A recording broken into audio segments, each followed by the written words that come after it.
we never returned. Episode 1. She once believed that war had a logical shape: missions, coordinates, orders, and outcomes. But nothing about that night was logical. Nothing felt real. When you walk into the dark with a team that trusts you with their bleeding lives, you don't imagine that you will be the one who survives, while the others never return. My name, she hesitates inside her own mind, now Isla Morgan. Special Operations Medical Support. U.S. Joint Tactical Response.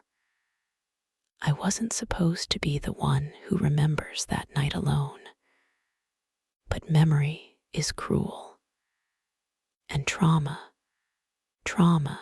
has its own way of waking you up when the world is asleep. Tonight, just like every night since that mission, she is awake. Scene 1. Afghanistan. Covert medical support. Soft sand scraped against the steel plate of the armored vehicle as their convoy slowed near the border village. The moon hung low, too low, like an eye watching them. Isla rode in the back, checking supplies, counting morphine cartridges, verifying blood kits, checking oxygen valves for the 5th time. Internal monologue: no one dies tonight. Not on my watch.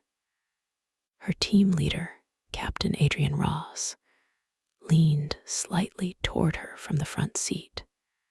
He didn't need to raise his voice. His tone always cut through noise. Morgan, stay sharp. We're pulling close. Intel says hostages are inside that compound. Expect resistance. Yes, sir. She didn't have to look at him to know he was worried.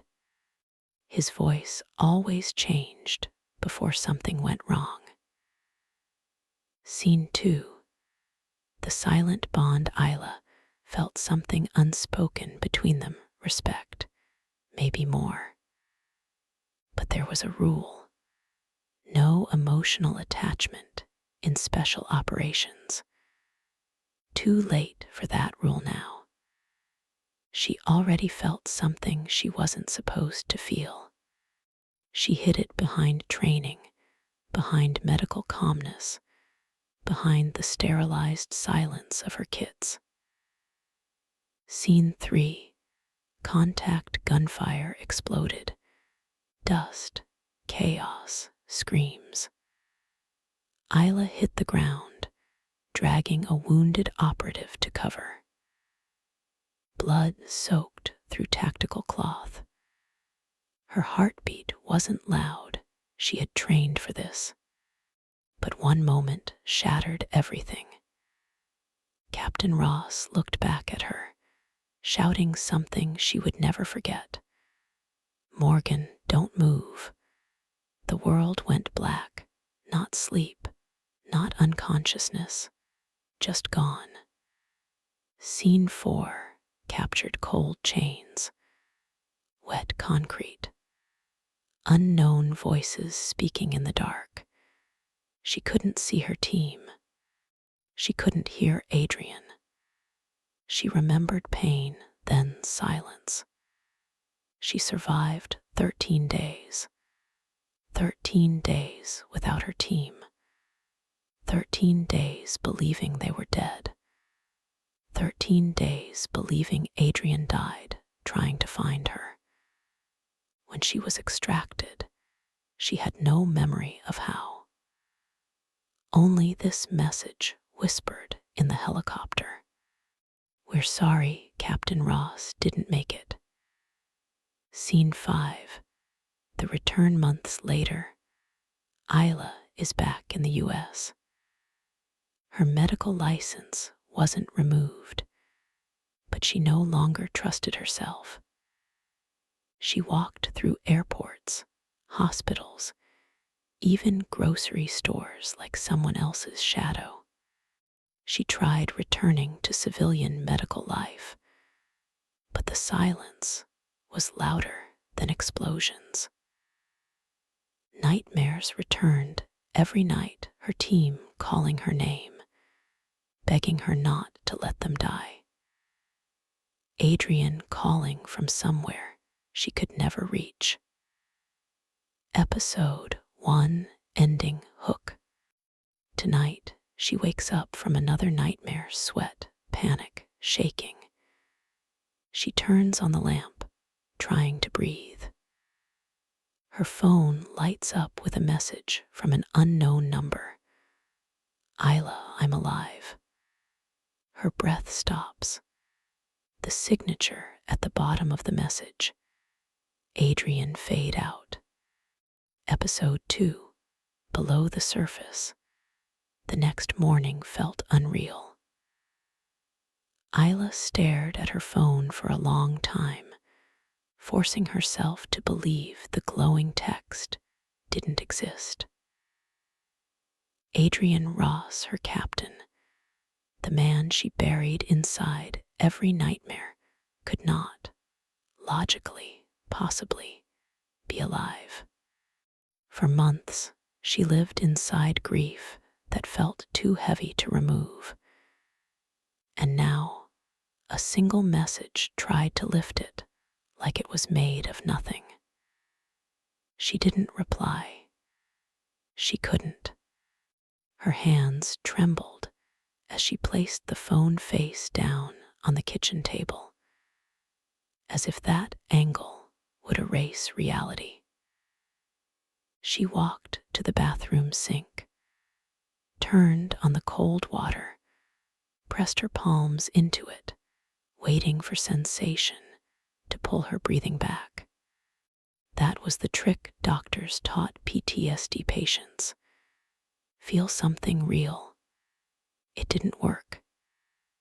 Scene, flashback pull, she closed her eyes, and the memory arrived instantly. The rescue helicopter. The medic telling her, I'm sorry, Captain Ross didn't make it. The silence afterward. No bodies recovered, just reports. Just guesses. Sometimes, silence is worse than truth. Seen hospital office later, inside the hospital where she worked part-time. Isla moved like a ghost between sterile hallways and medical carts. She shouldn't be here. She knew it. This building smelled like antiseptic, but tasted like war. Every scream reminded her of another scream. Every blood stain reminded her of that night. She was supposed to be healed by now. Isn't that what survivors were expected to do? Get better and be grateful that they lived. Isla placed her hand against a wall and forced herself not to shake. Someone walking by would never call her unstable. She hid it too well. She always had. Seen, unexpected visitor, she turned a corner and froze. The hospital security guard walked toward her with someone beside him. A tall man in civilian clothes, unfamiliar, but studying her with strange, knowing eyes. The guard spoke first. Dr. Morgan, this gentleman asked for you by name. Said it's urgent. Isla felt something twist inside her chest. The stranger took a slow step forward. You don't know me, but I worked with Captain Ross after. He didn't finish the sentence. He didn't need to after the mission, after the explosion, After the darkness where she disappeared, Isla forced her voice steady. That's impossible. He died. The man shook his head.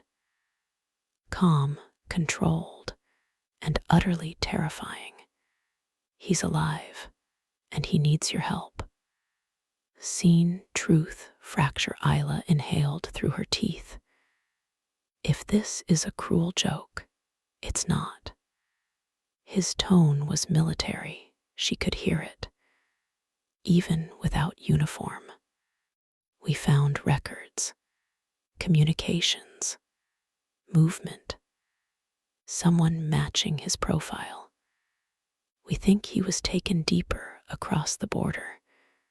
We think he survived, but we don't know how long he can keep surviving. Her heart dropped into a place she thought had died already. But why contact me now? The man hesitated. Something in his eyes shifted from professional to nearly human. Because you're the reason he stayed alive that long. Seen Adrian's message that night, Isla sat alone, staring at the phone again. She opened the message. Not just the first text, another message had arrived. Don't tell anyone yet, something's wrong. Seconds later, another. A chill climbed her spine. They think I'm dead. I need you to listen carefully. Her pulse hammered. She whispered into the empty room. Adrian, the world answered back in glowing letters. It wasn't an accident. Someone on our side sold us out. Episode 2, Ending Hook. A sudden crash echoed somewhere in her apartment building. Isla stood up instantly, instinct kicking, like adrenaline, through military nerves she thought she buried. She looked at the front door, breathing slowly, silently, just like they trained her years ago. Was it nothing? Just normal apartment noise? Or something deeper? Someone watching her now that Adrian reached out, fade out. Episode 3, The Shadow Behind the Door. Isla stood in the center of her dim apartment, like she'd just stepped off a battlefield again, breathing shallow, heart trained on danger. PTSD twisted sound into threat, turning every accidental noise into enemy movement. Logical minds would dismiss it, but soldiers aren't trained to trust logic. They are trained to survive. She approached the door quietly, not touching the handle, listening. Nothing.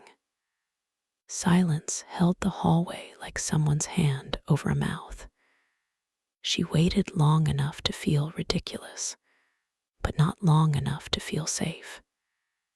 PTSD didn't care about comfort. Seen the call. Her phone buzzed again. Isla snapped around instinctively. Another message from Adrian. Stay indoors. Don't call anyone. I'm compromised. Her throat tightened. Something inside her refused to believe this was real. And yet something deeper knew it was true. Too many details matched the mission no outsider should know. Another text arrived. I don't know who to trust. She whispered. Then why contact me? Seconds later, because you were the only one who didn't give up on us. Seen memory collision. Suddenly she was back there, dust storm, explosions.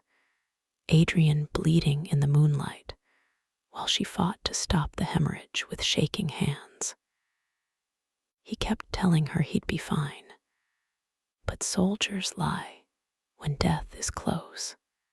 They always do.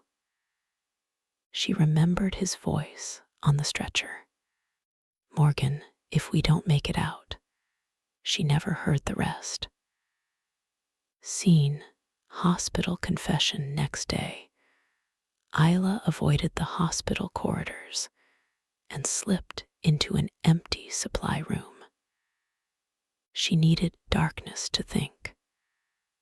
Quiet meant control, and control was the only thing that didn't abandon her. She replayed the man's words. "We think he survived. We think someone sold the mission. We think it wasn't an accident."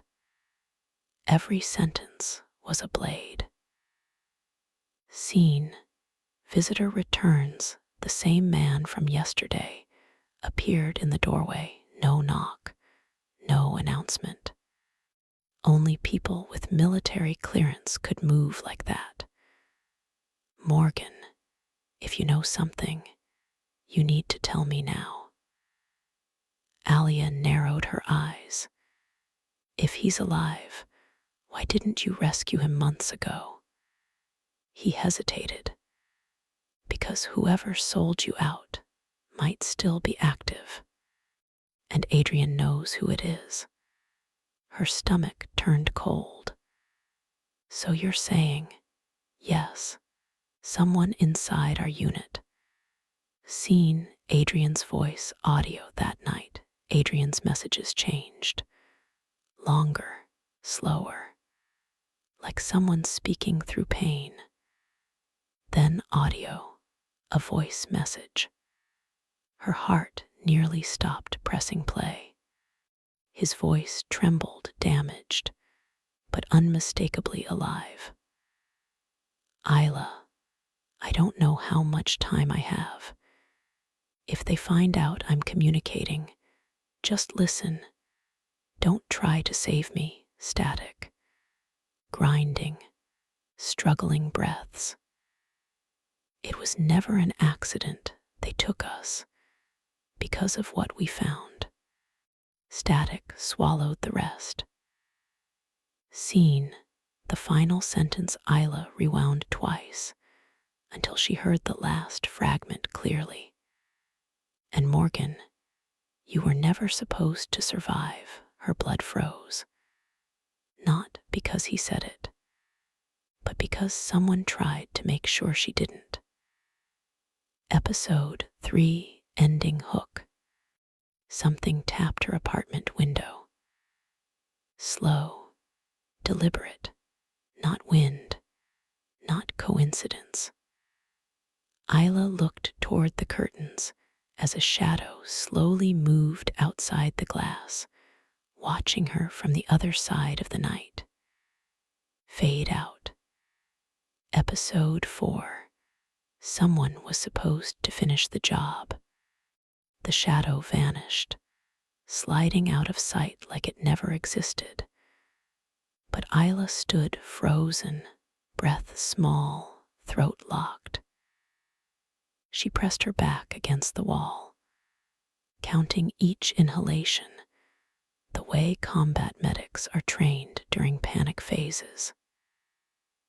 In 2, 3, out 2, 3. It didn't calm her. Nothing ever did anymore. She grabbed the kitchen knife without thinking, instinct, not logic. Soldiers don't wait to see danger twice. But when she finally yanked the curtains open, nothing. Just the long, dark street, wet asphalt reflecting streetlights. Maybe PTSD was rewriting reality again, but her gut said otherwise. Scene, analyzing the message, she replayed the sentence from Adrian's voice message, whispering it aloud. "You were never supposed to survive. Someone expected her dead." Someone believed she died. Someone planned she wouldn't return, meaning whoever betrayed their mission likely still believed the betrayal worked, meaning Adrian contacting her might expose them both. Seen, the hospital again next morning. Isla sat in the locker room, staring at her reflection. She looked like someone else's nightmare, tired eyes, fading makeup, trembling hands that performed surgeries but couldn't hold a cup. She tried to put on her medical badge, but her fingers shook too hard. One of the new doctors entered behind her, a gentle voice. Dr. Nolan Hayes. Warm, calm, not military. A civilian trauma specialist recently transferred. He approached her gently. Rough morning. She didn't answer. He smiled softly. If you ever need someone to talk to, I listen better than most. Alia forced polite distance. I don't talk about the past. Nolan nodded slowly. Then maybe talk about tomorrow. His kindness hit her in a place she wasn't ready to feel again. She left without saying goodbye. Seen, the classified truth that evening, the same government man returned. This time, he didn't bother with formal tone. Morgan, we have intel confirming Adrian may have been moved across a secondary border. Someone is communicating with him. Isla narrowed her eyes. Someone on our side. He hesitated too long. We can't rule out internal actors. Her chest tightened. You think someone is still watching me? He didn't answer. He didn't need to. Seen the phone call, her phone rang. Unknown caller. She hesitated, answered slowly. Silence. Just faint breathing. Hello. No reply. But she recognized the breathing pattern instantly. Slow inhale, forced exhale, controlled pain. Soldiers breathe like that when hiding. She whispered, Adrian. The line clicked dead. Seen, broken night. Hours later, Isla sat awake on the couch, lights off, curtains closed, knife lying on the table like a memory. Suddenly, soft footsteps outside her door. Too slow, too calculated. She held her breath. The doorknob turned. Isla moved silently behind the wall, knife ready, heart pounding with combat instinct. The lock clicked, paused, clicked again. Then someone whispered through the door in a voice that sounded like it crawled through hell just to reach her. Morgan, open up, it's me. She almost dropped the knife. Because behind that door, the voice didn't sound like imagination. It sounded alive. Fade out. Episode 5. Alive. Or something else. Isla didn't move. The voice outside her door could have been memory, trauma, or someone practiced enough to mimic a man she once trusted with her life. She pressed her forehead against the wall, cold surface against burning fear.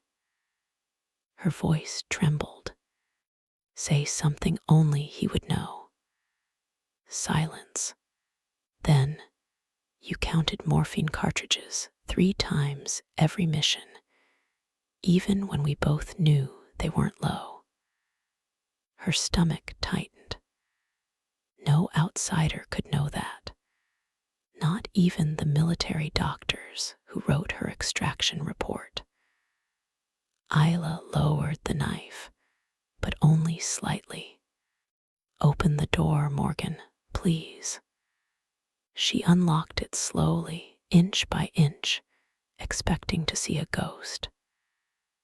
Seen the reunion, he looked different. Thinner, eyes darker, as if sleep hadn't touched him in months.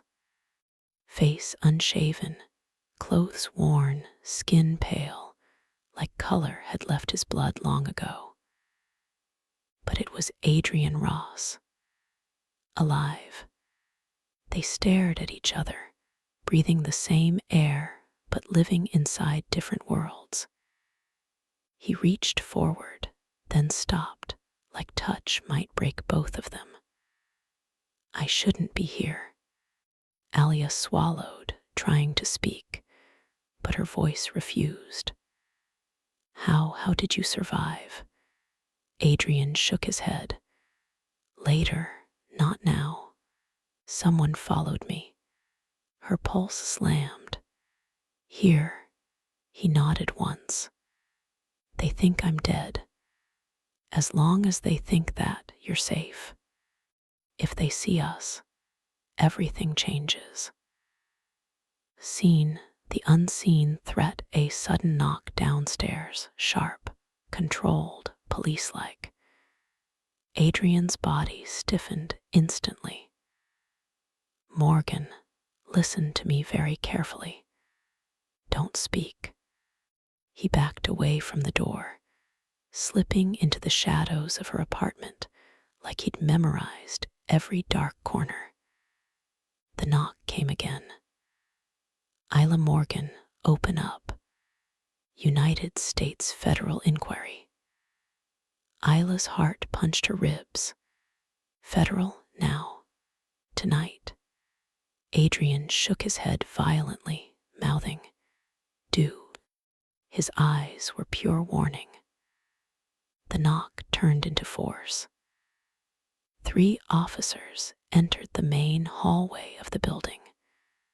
Boots, radios, weapons, the familiar sound of authority. Adrian whispered near her ear, even his breathing shook. "Someone on our side betrayed us that night. Someone with clearance." He pulled away, eyes locked on hers, full of something deeper than fear. Something like farewell. "This is where we separate. If they see me, you'll be the next target." Seen the tear between lives, Alia trembled. She whispered, "Stay." He stared at her, something fighting behind his eyes, love, duty, fear. "If I stay, you die."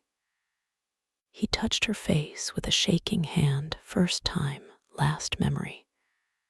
Soft, impossible, familiar.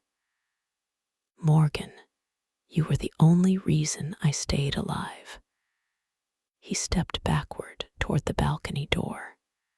"When you hear the news about me again, don't believe everything." She whispered through tears, "Adrian." He disappeared into the night. Seconds later, federal agents pounded on her door. Episode 5, ending hook. Isla opened the door slowly, eyes swollen, heart shredded. The lead agent stepped forward, expression blank, voice controlled. "We need to talk about Captain Adrian Ross. We believe he may still be alive." Fade out. Episode 6, The Truth They Buried. Final episode of the 6-part story arc.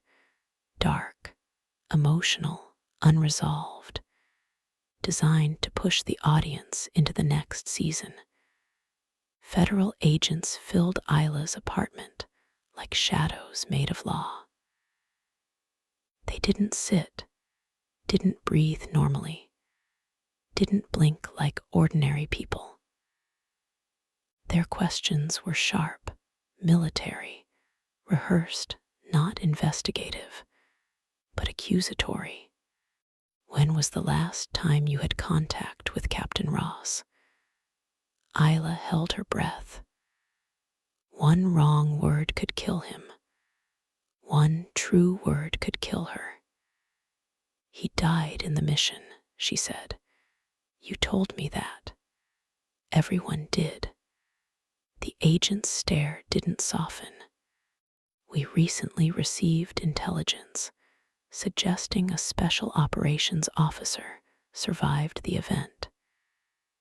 Your name was attached. Attached, like bait.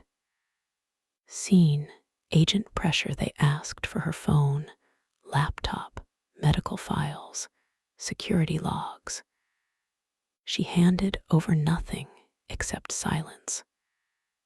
She had lived in interrogation rooms before. This one was just without sand. When they left, she collapsed, breathless, like someone had pulled oxygen from the world itself. Seen, Adrian's last message hours passed. Her phone buzzed again. A text from Adrian. They're using you to find me. Whatever happens, don't follow. A pause. Another message. You were the only thing I never regretted. Her vision blurred. She pressed her hand over her mouth, choking back a sound she hadn't made since the night her team vanished. Seen, Nolan, the new doctor, returns knock on her door. Soft, civilian. When she opened it, Nolan stood there, holding a coffee like peace, like something from a world she didn't belong to anymore. You didn't show up to shift. Thought maybe you needed someone. Alia tried to hide her trembling hands. Bad night. Nolan looked at her gently. Sometimes the past returns because something inside us refuses to bury it. She almost said the past isn't dead, but that was too literal to be metaphor. Seen, federal threat next day. Isla was officially requested to appear at a federal building. She knew the difference. Request means interrogation. Interrogation means they suspect her. Suspicion means danger. One agent finally spoke the truth aloud. Captain Ross wasn't just a casualty. He carried classified intel from an unauthorized discovery behind enemy borders. Her blood froze. Unauthorized discovery. Someone powerful tried to keep it buried. What discovery? She asked. The agent just stared. Classified. Seen, Adrian's voice final that night. One last voice message arrived. Static. Strain. Movement. Morgan, listen. What we found wasn't supposed to exist.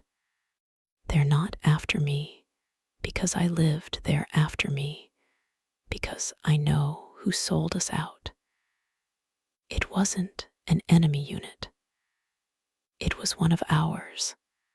Static cut him off, but not before something terrifying slipped through. And they're coming for anyone who survived.